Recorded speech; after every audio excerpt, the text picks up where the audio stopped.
لا لا، انا خصوصا. يلا تفضل استاذ. تفضل استاذ رائد يلا، يلا. مساء الخير لجميع الزملاء والزميلات. آه، طبعا هذا هو لقائنا الثاني ضمن هذا المشروع، البرنامج، المبادرة اللي انطلق فيه الطاقم الإداري للمنتدى، ضمن مجموعة من المبادرات والفعاليات اللي احنا بالأيام العادية طبعا بنستصعب نمررها وننظمها، ولكن في ظل هاي الأوضاع الصعبة، يعني بهدف بين قوسين استغلال الفرصة وتحويل هاي الأزمة اللي كلنا بنعاني منها إلى فرصة تساعدنا نتمكن أكثر من الأدوات العمل الموجودة في جعبتنا، إذا كانت على المستوى اللغوي أو كانت على مستوى الإثراء المهني والإرشادي. طبعا في الاجتماع الأخير للطاقم كان التوجه واضح في إدارة المنتدى، إنه هاي الظروف المفروضة علينا وبأساسها إنه كلنا تحولنا بلحظة إلى عاطلين عن العمل في مجال الإرشاد طبعا. وعليه الطاقم الإداري شاف من المناسب الانطلاق بسلسلة من هذه النشاطات، أولها هذا مشروع الإثراء الإرشادي بالإنجليزية، وهناك مشاريع أخرى تتعلق بالإرشاد، بالإثراء الإرشادي اللي زميلنا وأستاذنا المخضرم فوزي ناصر كمسؤول عن التثقيف في المنتدى ببادر إلها. أيضا خطينا خطوة جدا متقدمة في تنظيم عمل المنتدى من خلال تنظيم أموره المالية، وهذا يعني ألف باء بأي إطار اللي يقصد إلى تطوير أعماله.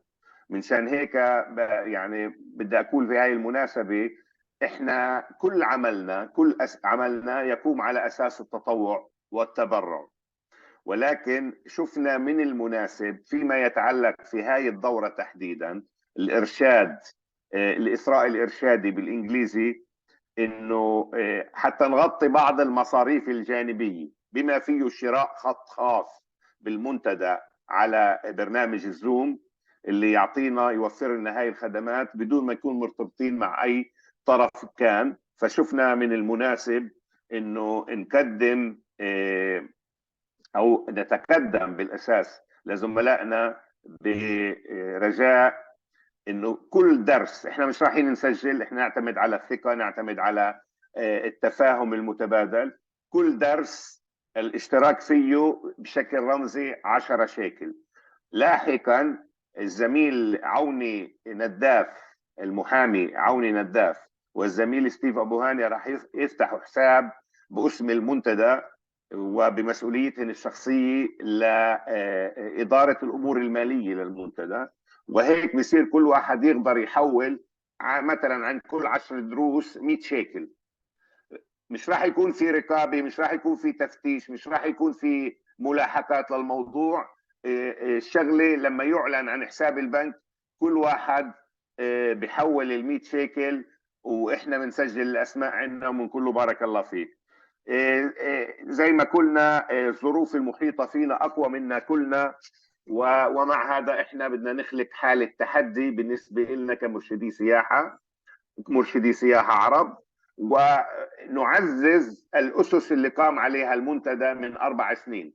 احنا طبعا مقبلين ضمن خطه العمل على الاجتماع او المؤتمر الثاني الى المنتدى، وبالاجتماع الاخير تقرر انه يخصص الاجتماع القادم اللي راح يعقد في الطيبه لموضوع المؤتمر وتحديد مكانه ومواضيعه وكل آلية عمله. وهي فرصة انه ينفتح المجال لكل من يرغب بيد مد يد المساعدة والمساهمة في أعمال ونشاطات المنتدى والطاقم، وايضا نلخص هاي التجربه الفريده اللي صلنا بنشتغل عليها 4 سنين وشوي.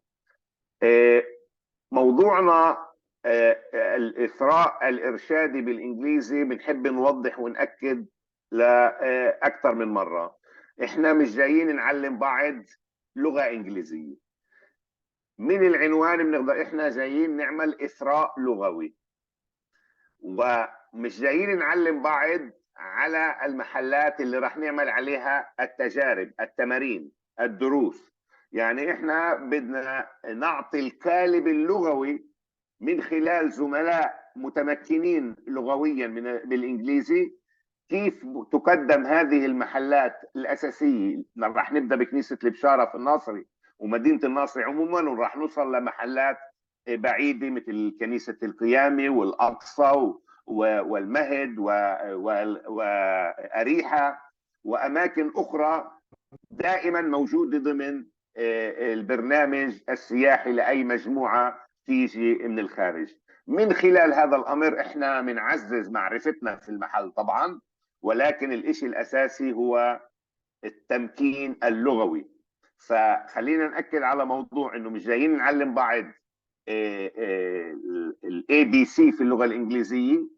المفروض إنه إحنا عندنا الأساس الأولي، ومن خلال زملائنا الخبيرين والمتمكنين بهاي اللغة جايين نعزز ونثري هاي المعرفة اللغوية. وبنفس الوقت ما بدنا نفتح المجال في هاي الدورة تحديدا لحوارات عن دقة هاي المعلومة أو دقة هذيك المعلومة. خلينا نركز على موضوع القالب اللغوي، كيف نقدم هذه الأماكن بلغة إنجليزية سليمة صحيحة، وليس لغة أكاديمية، وليس لغة يعني خارقة من ناحية تركيبة جملها. وهذا ما استفدنا منه من المرة الماضية، وإحنا هاي مناسبة إنه نعتذر على الخلل اللي طرأ في البث الإنترنتي وأيضا التسجيل السيء. فإحنا أعدنا الموضوع من جديد، والأستاذ خليل زميلنا الأستاذ خليل وهو يعني مرشد مخضرم من شيء 40 سنة، مع أنه ببين أصغر بكثير من هيك، وأستاذ مدرسة متقاعد، أبدأ استعداده أنه يقدم المحاضرة للمرة الثانية، لأنه في الإعادة إفادة زي ما بيقولوا في البين سبورت. هذا هو. بتمنى أنه هاي التجربة تتواصل، مش القصد أنه ما نرجع لميادين العمل، إنما أنه إحنا نلاقي نعود إلى أعمالنا، نعود إلى اللقاء في الميادين، في الساحات، في المطاعم، في المواقع السياحية، ولكن خلال العودة إلى العمل نلاقي آلية معينة للي معنيين يواصلوا هاي التجربة ونكملها ونوصل لبعيد بعيد فيها، اللي تكون فائدة عامة للكل. طبعا زميلنا ستيف المسؤول التكنولوجي في الطاقم هو وفر كل هاي الإمكانيات، فهو مشكور جدا جدا. يقوم بتسجيل حيثيات كل لقاء حتى نقدر نعممه بعدين من خلال صفحة خاصة بناها المنتدى الأستاذ جميل، زميلنا جميل رناوي أبو مهران، وفتحناها على اليوتيوب. فيها صار محاضرتين سابقات عملناها بالسابق، وكل محاضرة من الإنجليزي راح تقدم حول مكان معين راح تلاقوها هناك، تقدر تستفيدوا منها وتسمعوها مرة ومرتين وثلاثة حسب رغبتكم وحاجتكم. شكرا لحضوركم، شكرا لمشاركتكم، شكرا لدعمكم، شكرا لتعاونكم، وعذرونا عن أي خلل أو هفوة صارت هون أو هناك. تفضل أستاذ ستيف. شكرا. Thanks a lot. Hi everybody. I make mute so everybody. So yeah, all of you are welcome, sisters and brothers. We are here with our colleague, Mr. Khalil Haroni. Yeah. So we are not going to learn English. My advice, just when you try to speak, just do it. Don't think twice. Think in English. Think in the language, basically. Don't translate. And might be that you make mistake once, twice, 3 times, 4 times, then you got it.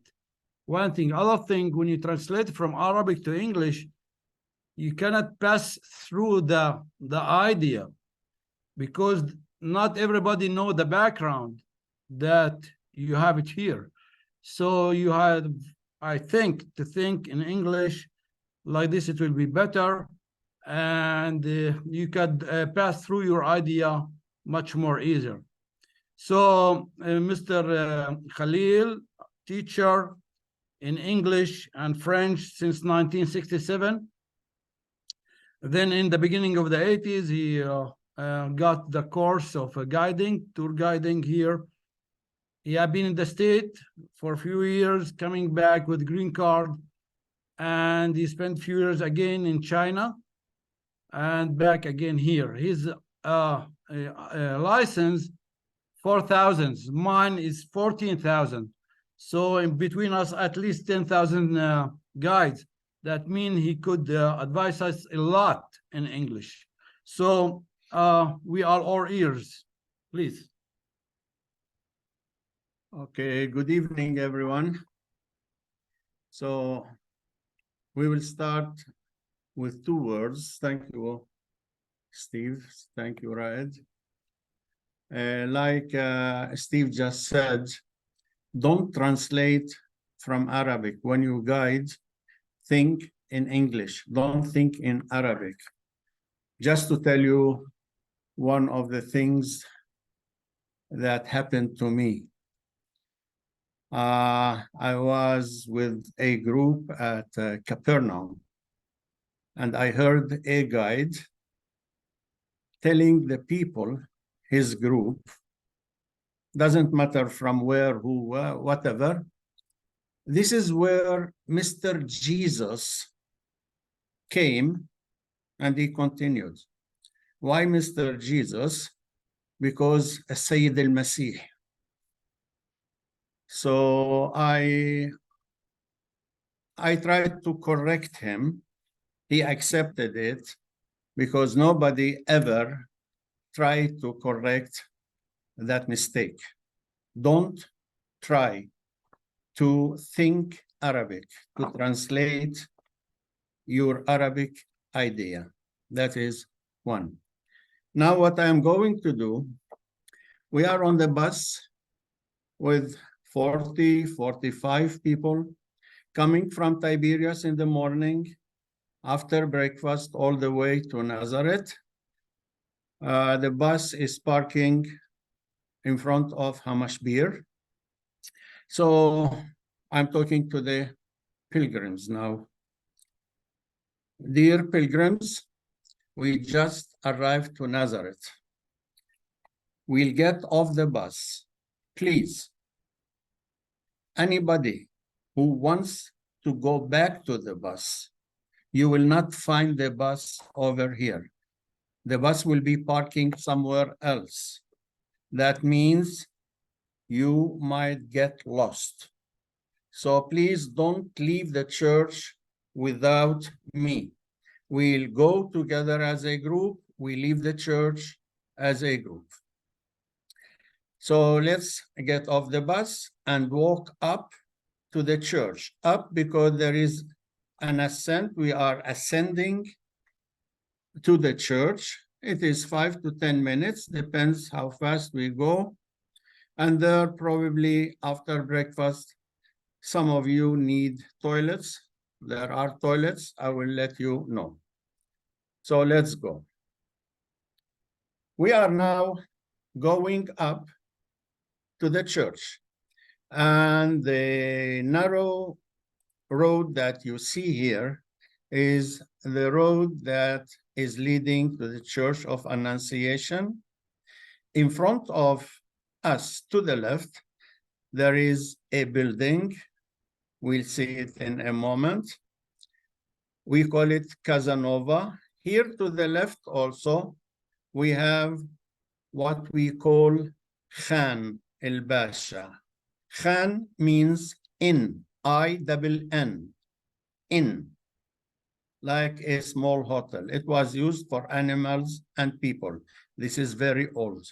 Then we continue to the church. Here is the Casanova. Casanova is a building that was built in the 19th century, and it was used as pilgrim's house. Casa Nova, Casa house, Nova new. personally, I spent 3 years here in the lower level as a kindergarten. There was a small school with so many kids, 4, 5 years, something like this. We'll continue to the church itself. So we are standing in front of the church. Just few words about Nazareth. Nazareth is the largest Arab city in Israel, with a population, the number of the people population of about 80,000 people. In 2018, 2019, we don't say 2019 or 2020, we say 2019, 2020, 2021. This is how we pronounce the years. So around 2018, or 2021, the population was more or less 80,000, all Arabs, all Arabs. And when I say Arabs, that means Christians and Muslims. Christians and Muslims, they are Arabs. Because many of you, dear pilgrims, think when we say Arabs, that means Muslims. That is a wrong idea. In fact, the Christian Arab, the Arabs are mentioned in the Bible. The word Arab, in some editions of the Bible, the word is Arabian. And that is in the book of Acts, chapter 2, verse 11. There, the Arabs were among the first ethnic group that believed in Jesus, in his message. So that is the first part. What is the meaning of Nazareth? There are two versions. Nazareth is derived from the Hebrew word Netzer, and it is mentioned in Isaiah 11, verse 1. Netzer. Netzer can be branch, can be sprout, because Jesus is from a branch from Jess. To make it easy, from David. So Nazareth, one is Netzer, Nazareth, or some people call it Nazrat. The other one is a flower, like the lily. Those are two theories about the name of Nazareth. Now, the history of the place. I'll tell you the history after we explain a little bit about what we see in front of us. We are in front of the facade of the church, and here we have what we call the front yard of the Madonna. The front yard of the Madonna. Madonna is Virgin Mary in Christianity. Look around you, you will see a lot of portraits of the Madonna with different colors, some with mosaics, some with tiles. Those are donations from different groups, from different parishes. Parish is abrashiye, parishes.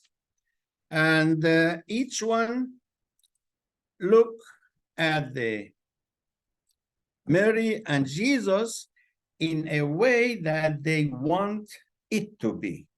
So this courtyard gallery of Madonnas, because many Marys, this courtyard of gallery encounter a lot of Marys and Jesus, sometimes Mary alone, Jesus alone.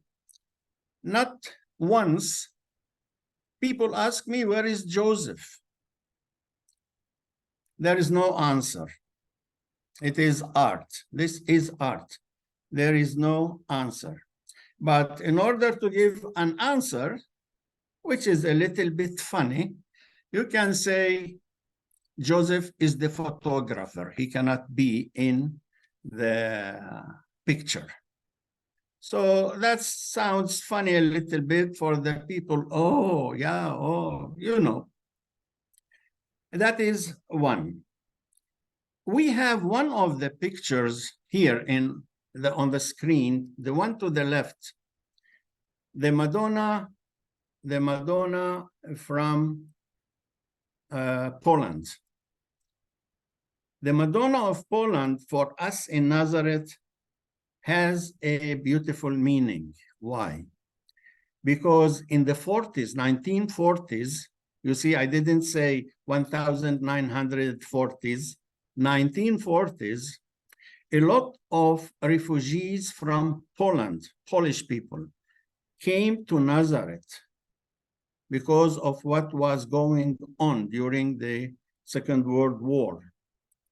And they found a shelter, especially according to what my father told me at the Salesian school, Don Bosco school, on the top of the mountain.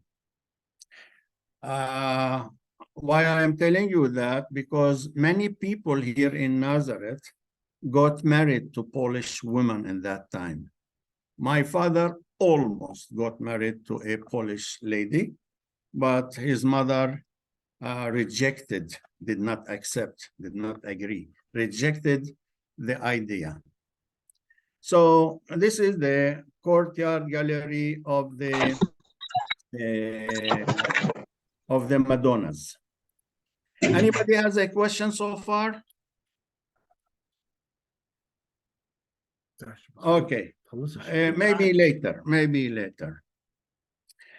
Now I can explain to the people that people often prefer to see religious figures like Mary and Jesus depicted in a way that resonates with their own ethnic and cultural background due to a blend of cultural, religious, and historical factors. So you can see in these portraits, in these mosaics, etc., a Chinese Jesus, a black Jesus, a white Jesus, a whatever. And usually, in general, Jesus looks more European, more than Palestinian. And people ask me, but Jesus is blonde. No, this is not true. Blonde because the only people who were able to draw the portraits of Jesus, of Mary, or all these old religious characters were the Europeans. And they did as if they were Europeans. And people ask me, but what was the color of Jesus' skin? A very simple answer. I asked them to look at my skin. Here, this is the color of Jesus' skin. Jesus was from Nazareth. He spent almost 30 years or so, maybe 20 years in Nazareth. He was like me. I am from Nazareth too. So this also gives another answer. Now we go to the facade of the church. The facade of the church is majestic, like something big. On the top of the church, the first character is Jesus the King. You don't need to explain everything about what you see, but I am trying also to give some ideas that some people forget to mention, especially if they are asked, why is this? Why I don't know. I don't know. It is not nice to say I don't know. Once, twice, it's okay.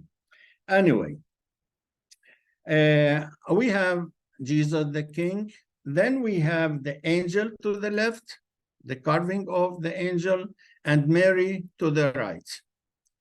And underneath these two characters, the angel and Mary, remember, this is the Annunciation.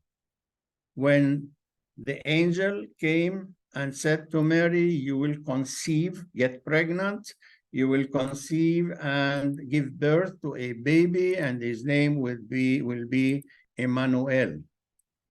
And Mary said, after hesitating a little bit, fiat. Well, she didn't say fiat, but because the Latin Bible, fiat means yes, I accept whatever God decides.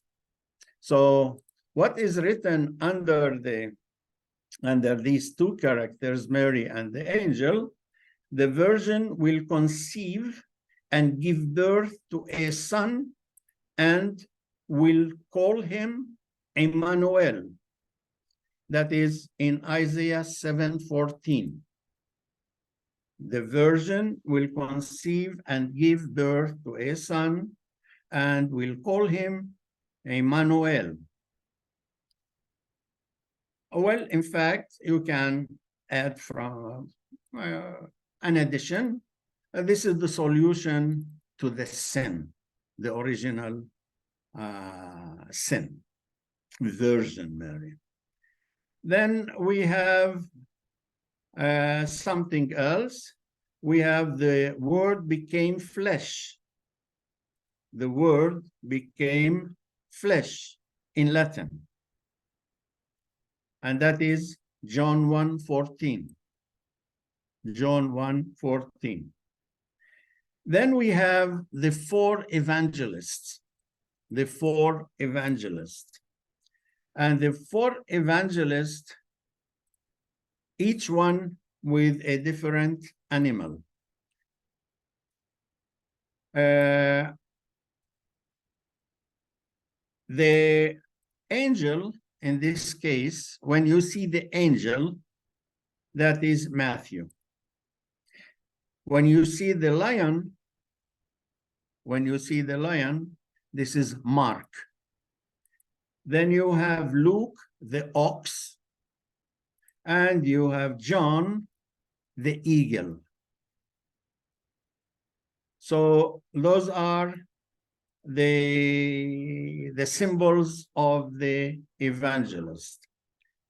Don't go or don't try to explain why this, why that, because you will get into some trouble, because there are so many explanations. And not only that, there will be with you people who are not Catholics, and they say, this is nonsense. So just give a very short explanation. So that is the facade of the church. Then we go to the main door of the church.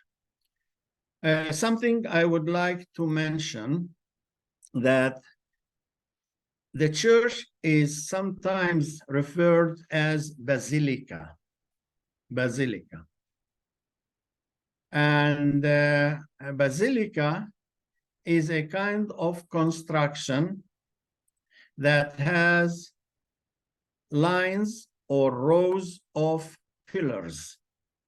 But in the church, in the Catholic Church, basilica is a little bit more important than regular church.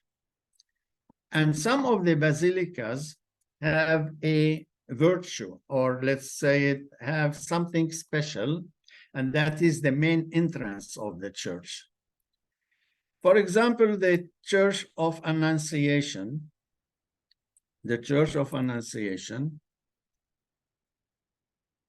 Rome, the Pope, announced that the door of the church, the main door of the church, is special because this place is very special for Christians.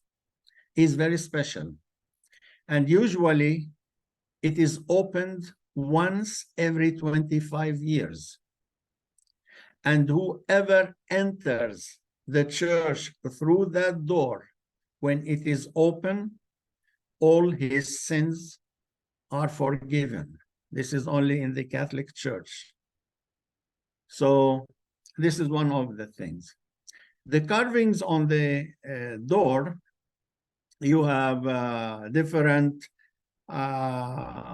parts of the life of Jesus, the birth of Jesus, fleeing to Egypt, the carpentry, the miracles, the crucifixion, and the resurrection. Sometimes you don't have time, especially in the high season, you have no time to explain because you have to line up other groups and other guys are explaining. So sometimes you have to skip. That means to leave it, to skip the main door. Now, while we are still outside because we are not allowed to explain inside, I tell the people that this church is not the first church that was built in the place.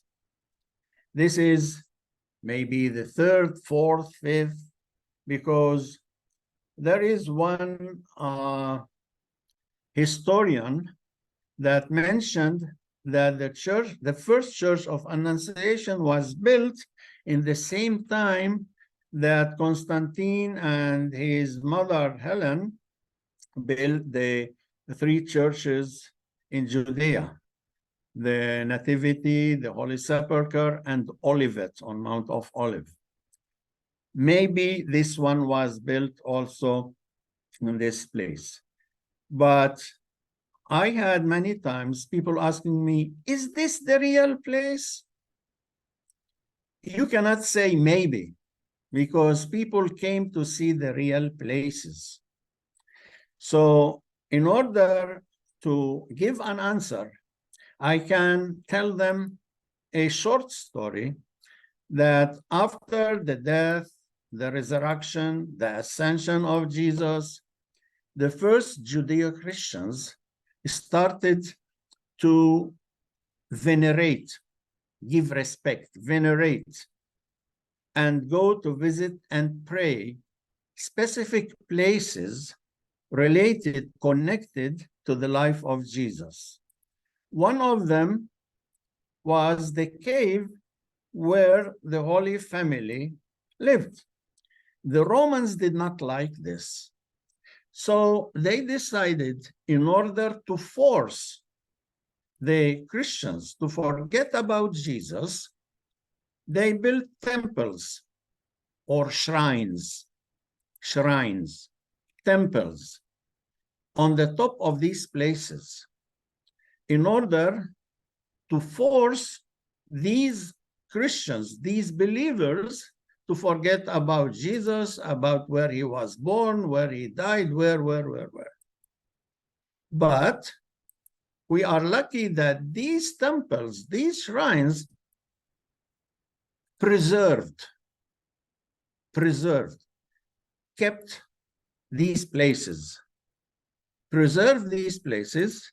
So in the 4th century, during the Byzantine Empire, all what they needed to do was to demolish, to destroy these temples and uncover these holy sites.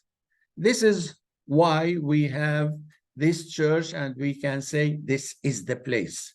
So all the churches along the history, I don't need to repeat the histories, but all the churches were built on the top of the same cave. And this is important, the shape of the cave along the history had changed. There were a lot of earthquakes. There were a lot of invaders. Sometimes the church was completely destroyed. So what we see today is a kind of reconstruction, beautifying, etc. And usually, not usually, almost all the time, I don't forget to mention the Prince Fakhreddin al-Ma'ni. There is a tablet there to commemorate and to appreciate this prince. And I emphasize, I say it proudly, that Fakhreddin al-Ma'ni was a Muslim. And some of the Muslims, not Muslim, I mean the Druze, but he was a good man. He was not Christian.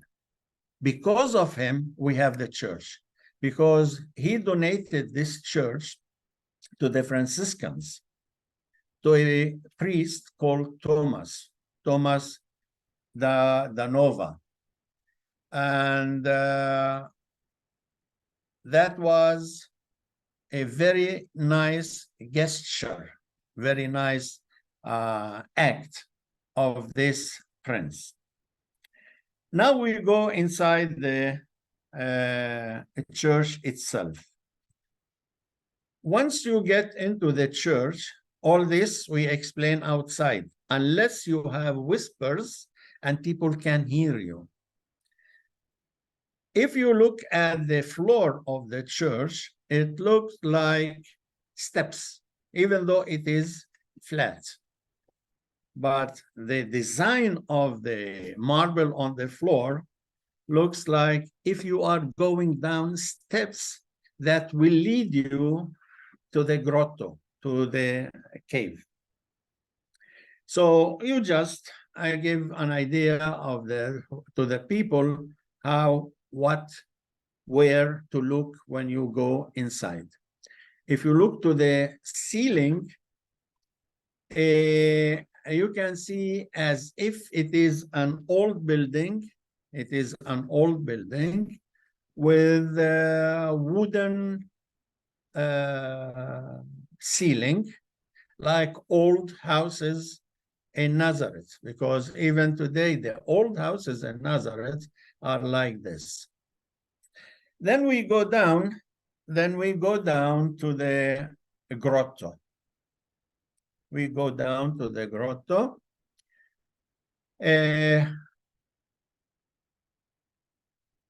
What you see when you are facing the grotto, you didn't go yet to the grotto.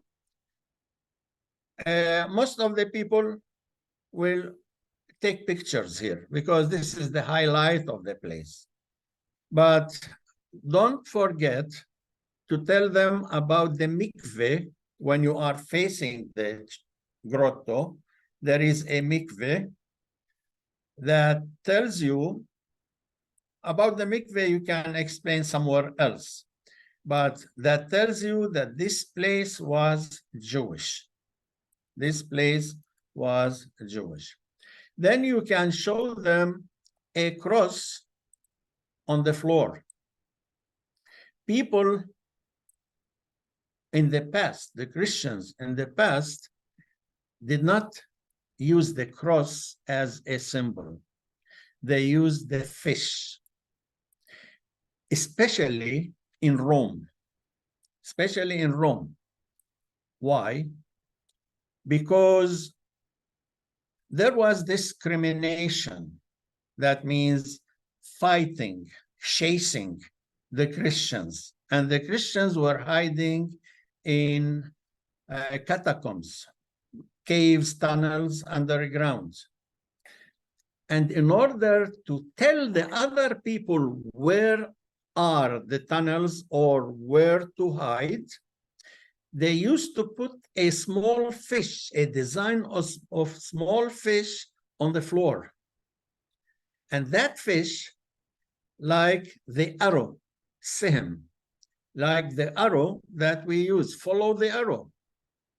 So people followed the mouth of the fish to the entrance of the grottos, the catacombs.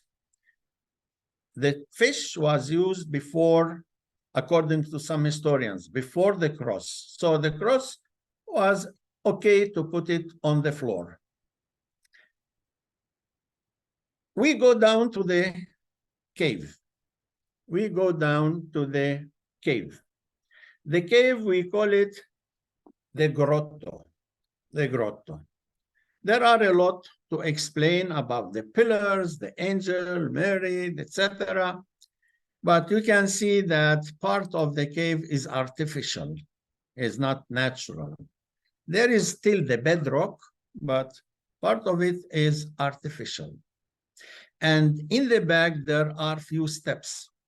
These steps lead to the house of the Holy Family, traditionally the house of the Holy Family, because people used to live in caves. So again, they will ask you, is this the place? Well, it is the place because since the 4th century, we have this place. And who are we to say it is not the place, or maybe it is? It is the place. People want to hear this. It is the place, with many changes because of the wars, because of the fires, of the destruction, of the invaders, of many things. But it is the place. So you can ask people if they are Catholics, they can pray, Hail Mary, Assalamu alayki ya Maryam. They will love to do that here because this is where this prayer was initiated, started. They can, as a group, pray Hail Mary. If it is high season, you cannot pray more than one Hail Mary because there will be a long line, a long queue waiting to come in front of the cave. Now, while you are standing in front of the cave, you leave to the left. You leave to the left. On the left-hand side of the cave, there is this tablet. Where is it? Yeah, this one and this one. The one I show, this one, this tablet. This tablet, to be honest, I never saw it before until Steve told me there is something there. So I went there last week and took this picture. And I tried to use Google, and Google gave me the explanation that you see below the picture. A man called Jerome Murphy O'Connor translated this writing, and it says, gift of Conon. Conon is the name of the person who gave the gift, deacon of Jerusalem. Deacon is a degree in the church, like a priest, like a bishop, like archbishop. Deacon is a degree. And he says that this Conon mentioned earlier in other place, I am of Nazareth in Galilee.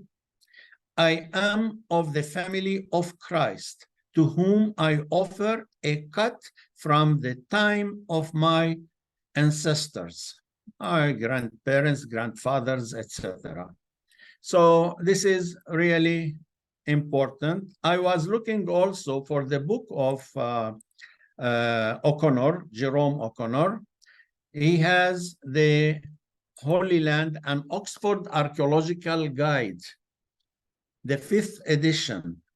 I was looking at Amazon to buy it because they say this is the best, unbiased. Unbiased means or not with, not against, mean that he wrote something real without being biased to any group. So if I find it, I will buy this book. It is really good. Then we go to the upper floor. The upper floor is interesting. First thing the people will see is in front, the huge mosaic, And something to add as general information, I asked the people, do you see Peter in this mosaic? And some people say yes, no, etc. Where is Peter? If you will say Peter is the one holding the keys, usually, and this is a Western art interpretation of what was mentioned in Matthew 16 in Banias, in Caesarea Philippi, when Jesus asked the disciples, who do people say am I? Some people say Elijah, some people, who do you say am I? And Peter said, you are the Messiah, the Son of the living God.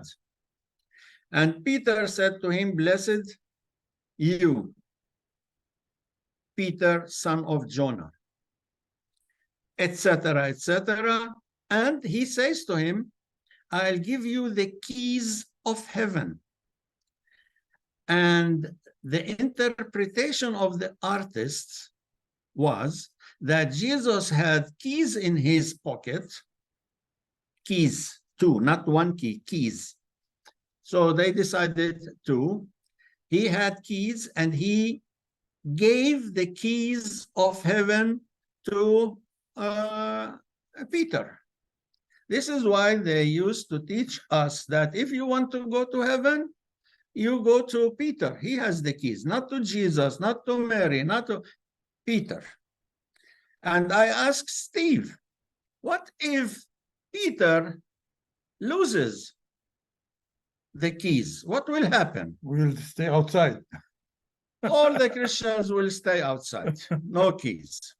So this is, let's say, an art interpretation of a verse in the Bible. This is about the main mosaic. Then if you look up over your head, the dome, look around, you have like M. M is Mary. M is Mary. And all around the inside of the dome, many M. Then we look all the way up to the dome, the top. We can see like a flower. This flower is like a lily, if you want, because I told you in the beginning, one of the interpretation of the names of Nazareth is lily, And inside the lily, in the center, there is a star. And this is what we call morning star. Morning star is a title or a symbol often associated with Virgin Mary in Christian traditions. The symbolism is rooted in the biblical references, mainly in the book of Revelation 22:16, where Jesus is referred to as morning star, not Mary. But later on, this title was associated with Mary. Anyway, on the wall around in the church, on the walls around, you can see a lot of tablets, if you want to call them tablets, mosaic, that also depict Mary or Mary and Jesus. Mary or and Mary and Jesus. Again, there is no Joseph because the idea is the Annunciation. And Joseph has nothing to do, well, maybe I am exaggerating. I mean, Joseph has nothing to do with the Annunciation because it is between God and Mary, according to the Christians. So you have Mary, the most beautiful one for me, honestly, even though Steve says that the Japanese, I think it is the Lebanese. The Lebanese is to the right. That is the Lady of Harissa, Sayyidat Harissa. I like this statue because it is more natural. It is very close to us.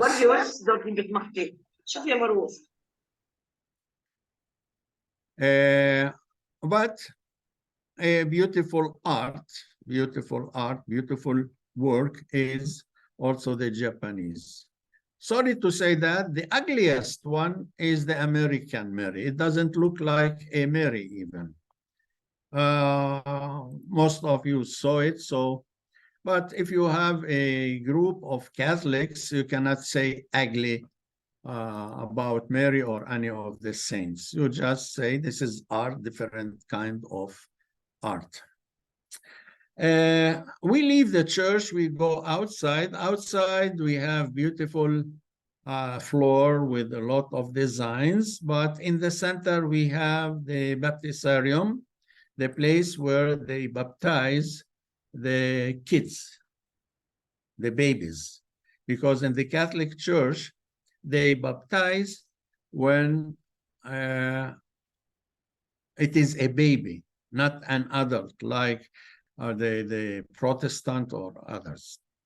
So they put it outside because originally the unbaptized people were not supposed to enter the church because they are not clean. They have the original sin, the original sin. So after that, we go up towards the, by the way, many of the people will ask you about the toilet. This is a good time to send them to show them where is the toilet. You go to Joseph, to the Church of Saint Joseph. Here you have the statue of Joseph, the statue of Joseph. And you know, in the Catholic Church, usually, there are a lot of statues, and people touch the statue like a blessing, like the Jews touch the mezuzah whenever they go in, go out. Excuse me. So when you go to the statue of Joseph, first thing I look to the knees of Joseph, and they are shiny. Shiny because people put their hands for pictures, for selfies or whatever. And I tell the people, some people don't accept it because it is like a joke. You cannot be all the time very serious. I tell them, this is the statue of Joseph after he had the surgery of the replacement of the knees. Some people smile, some people don't like it, but you need to know who is the group, what kind of people you have. But I usually ask a specific question here. Who knows what was the profession of Joseph? And immediately, in 99.99% carpenter. In the Greek Old Bible, there was no carpenter. The job, the profession of Joseph was tekton. Tekton. T like theta, Tekton, tekton. And a tekton in our modern language is technician, Or if you want to use a daily word that people in the West, in England, in the States use, handyman. Handyman, that means a man who can do all kinds of jobs. He can be a carpenter, he can be a builder, he can be a plumber. Plumber means موسرجي plumber. He can be a painter, etc. But you can add also that most of the scholars believe that the main work of Joseph was not in Nazareth, it was in Sepphoris, because that was a city. يعني كان زي تعشي وتصيب. Then we come to the church of Saint Joseph. The church of Saint Joseph, according to the sign outside, was built in 1914.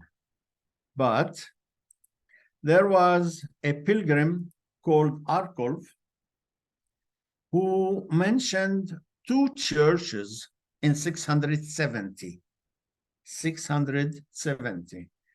The Church of Annunciation and the Church of Saint Joseph.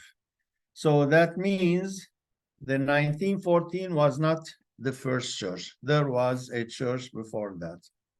Then you go inside the church. The church upstairs is very simple. You have the carpentry, the painting in the front, the Holy Family. You have, again, Joseph to the left and to the right, the dream, etc. By the way, an information that I didn't know, I didn't in fact realize, I didn't check if it is true or not. Ra'ed told me that the statue of Joseph in the front yard outside is the only statue of Joseph alone.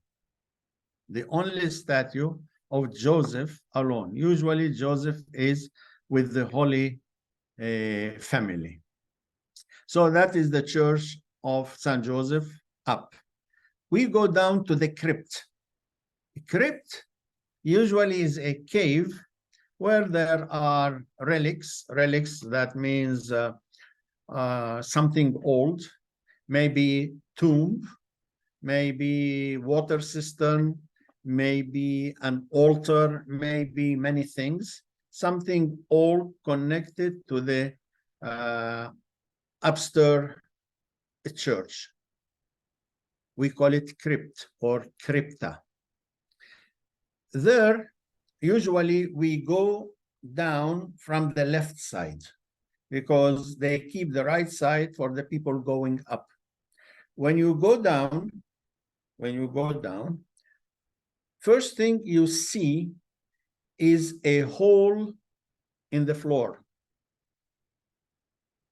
If you stand with your back to the altar المذبح, if you stand with your back to the altar, you will be facing a mosaic where there is what we call a mikveh or ritual bath. Again, that is an evidence that proves that this place is a Jewish place. Some of the archaeologists said this was not originally a mikveh.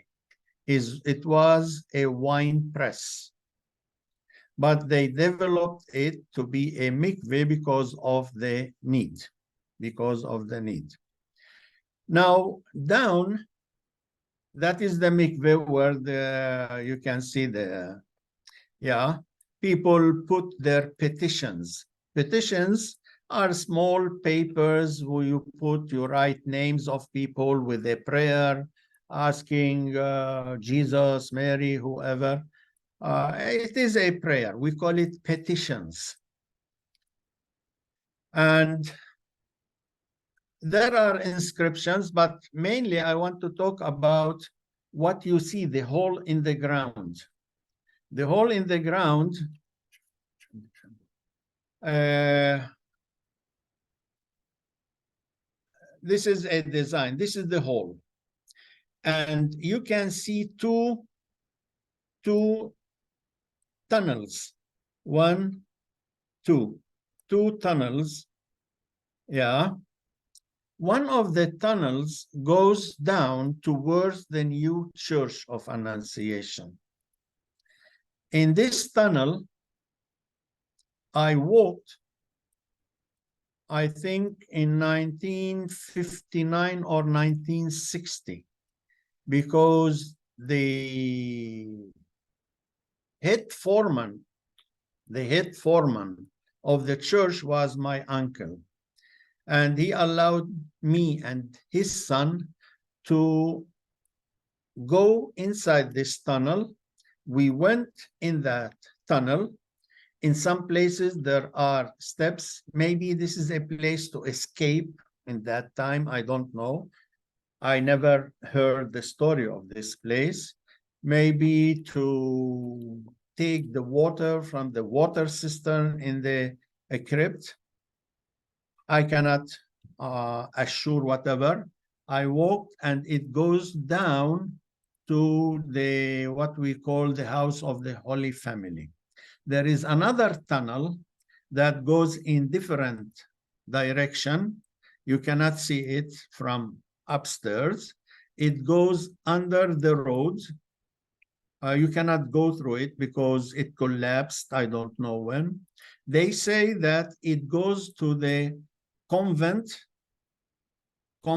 of the Sisters of Nazareth, where they believe that there is the tomb of Joseph. Even though in some books, the tomb of Joseph is in Jehoshaphat in Jerusalem. Then when you want to, by the way, this cave, we used to go to visit it. In the early 70s, 1970s, a Spanish lady slipped and broke her hip, her leg, something like that. And she wanted to sue the Czechia. She wanted to sue the Franciscans. Since then, the Franciscans closed that entrance.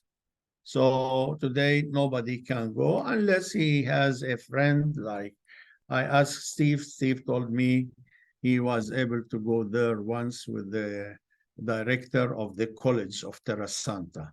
I went there many times with small groups in the past before they closed it. So this is about this place. On the way out, on your left-hand side, there is a water cistern.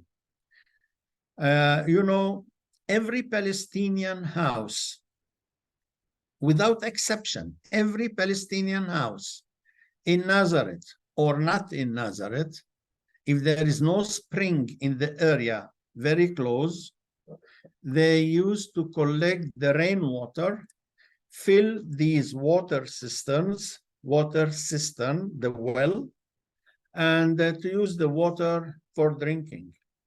In my parents' house, there is one. In my grandparents', in my aunt's house, In my uncle's house, they have old houses. My parents' house is like 185 years old. So they had also a cave that now it is closed. Most of the houses were built on the top of caves also.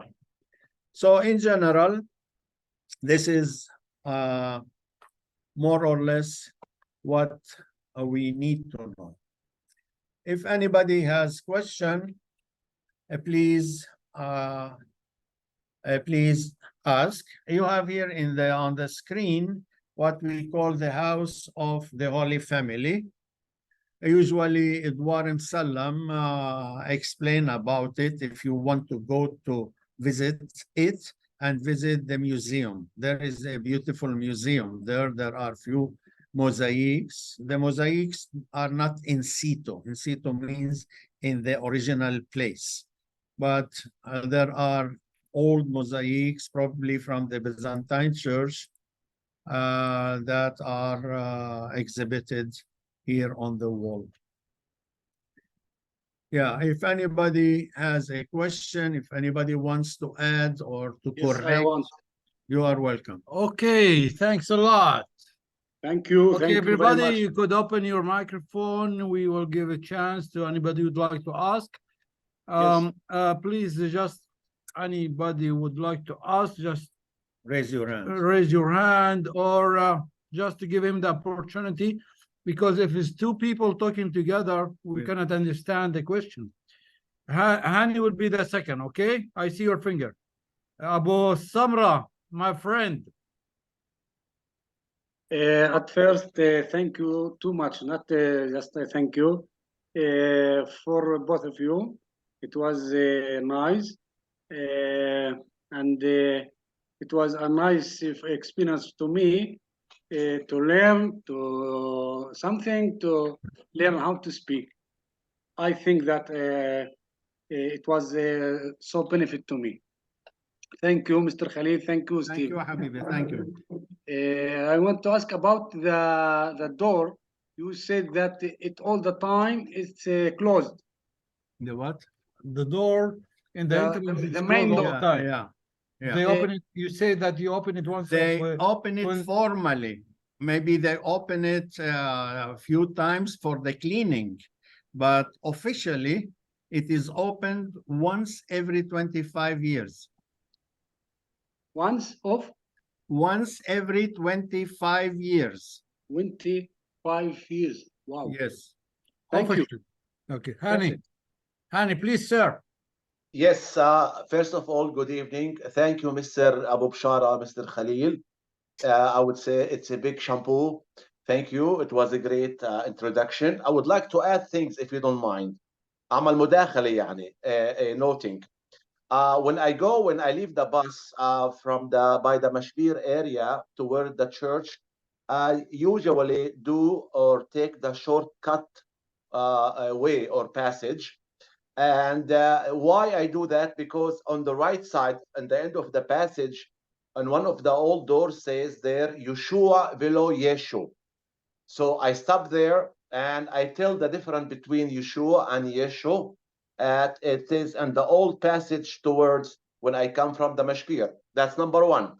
Number two, I would just add that all the mosaic, the Madonnas, we do say they are written and not drawn. They are not photos. So they have a history. So I mentioned that they are written somehow. So they have a story behind it. What is written? Number three, when I go to the church, you mentioned about the main door that is open every 25 years. And this is resemble stories from the New Testament. And also, I would say a little short words about the left side door, which is a resemble story from the Old Testament. Am I right? You are right, but Okay. I am limited with 1 hour for this Zoom. No, I know. I know that you have to make a short explanation, but I just want to add things, and if I'm mistaken, you tell me. When I go to the church, as usually, also say that the biggest company, building company that built the church 1964 to 1969, which is the Sorel Boulay. And this is the only church was architected by Giovanni Muccio, not by. Now, when I go inside the church, also when I go down to the grotto, I would just you said something about the crosses on the floor, and this is the mosaic floor. It's a Byzantine era mosaic, and they used to have the crosses on the floor up till, I believe, to the 6th century, when they are not allowed to do so anymore. We're talking about the fish.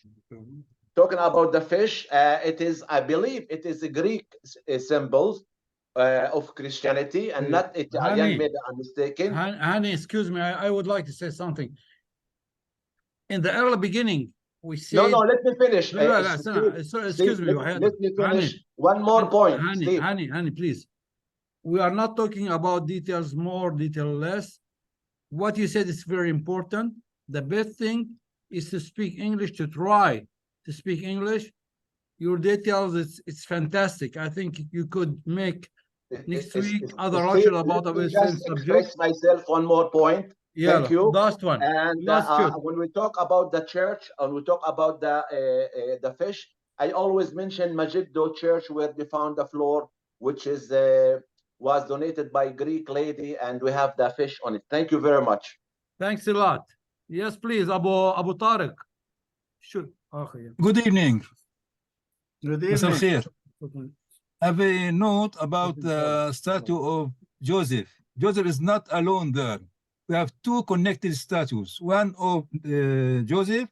In his back, we have another statue of Saint Mary, the Virgin. Thank you.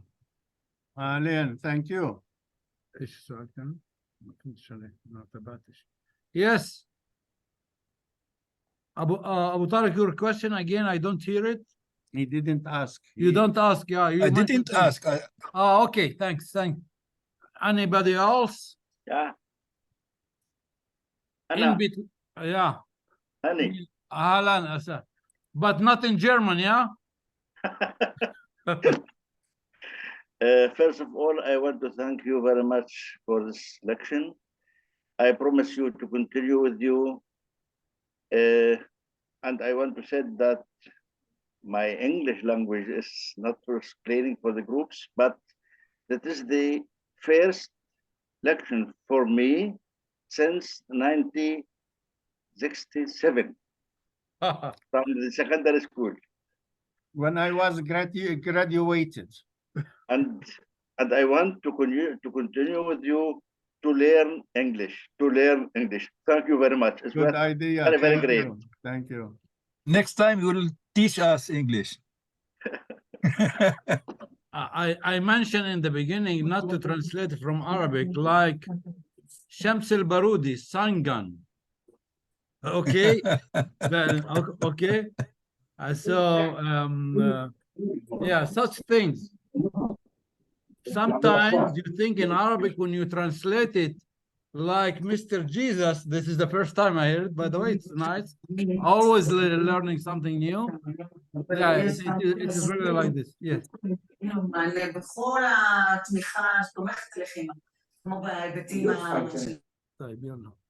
Anybody else? We are something like 55 people. So Radi, please. Radi, easy.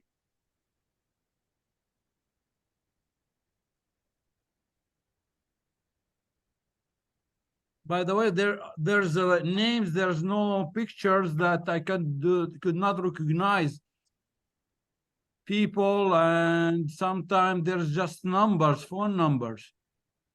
So anybody want to speak, just open the camera. Yes, please. Radi, please take a shoot. Mute. No, mute. Open the microphone.